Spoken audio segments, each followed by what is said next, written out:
ആധുനികവൽക്കരിച്ച് നിർമ്മിക്കുന്നതിന്റെ ഭാഗമായി 2 വർഷം മുൻപ് കുത്തിപ്പൊളിച്ച വടയാർ ചന്തപ്പാലം മുളക്കുളം റോഡ് ഗതാഗതയോഗ്യമാക്കാത്തതിൽ പ്രതിഷേധിച്ച വ്യാപാരികൾ പ്രതിഷേധ മാർച്ചും ധർണയും നടത്തി.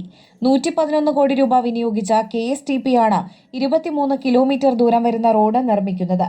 കഴിഞ്ഞ നവംബറിൽ നിർമ്മാണം പൂർത്തീകരിക്കുമെന്ന കരാർ ഉണ്ടായിരുന്നെങ്കിലും റോഡിന്റെ ഭൂരിഭാഗവും നിർമ്മാണവും പാതിവഴിയിൽ നിലച്ചു കിടക്കുന്നതിനാൽ ഗതാഗത തിരക്കേറിയ റോഡിൽ പല ഭാഗത്തും കാൽനടയാത്ര പോലും അസാധ്യമാണ്. റോഡ് നിർമ്മാണം നിലച്ചതിലും അധികൃതരുടെ അനാസ്ഥയിലും പ്രതിഷേധിച്ച വ്യാപാരി വ്യവസായി ഏകോപന സമിതി വെള്ളൂർ മിഠായിക്കുന്നം യൂണിറ്റുകളുടെ സംയുക്താഭിമുഖ്യത്തിലാണ് പ്രതിഷേധ സമരം സംഘടിപ്പിച്ചത്. വെള്ളൂർ ഗ്രാമപഞ്ചായത്ത് ഓഫീസിന് മുന്നിൽ നടന്ന പ്രതിഷേധ ധർണ വ്യാപാരി വ്യവസായി ഏകോപന സമിതി ജില്ലാ പ്രസിഡന്റ് MK തോമസ് ഊട്ടി ഉദ്ഘാടനം ചെയ്തു. Vellur unit president KJ Mathew അധ്യക്ഷത വഹിച്ചു.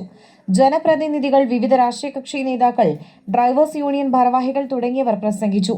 ധർണയ്ക്ക് മുന്നോടിയായി വെള്ളൂർ പഞ്ചായത്ത് ബസ് സ്റ്റാൻഡിൽ നിന്നും ആരംഭിച്ച പ്രതിഷേധ മാർച്ചിൽ വ്യാപാരികളും പ്രദേശവാസികളുമടക്കം നൂറുകണക്കിന് പേർ പങ്കെടുത്തു.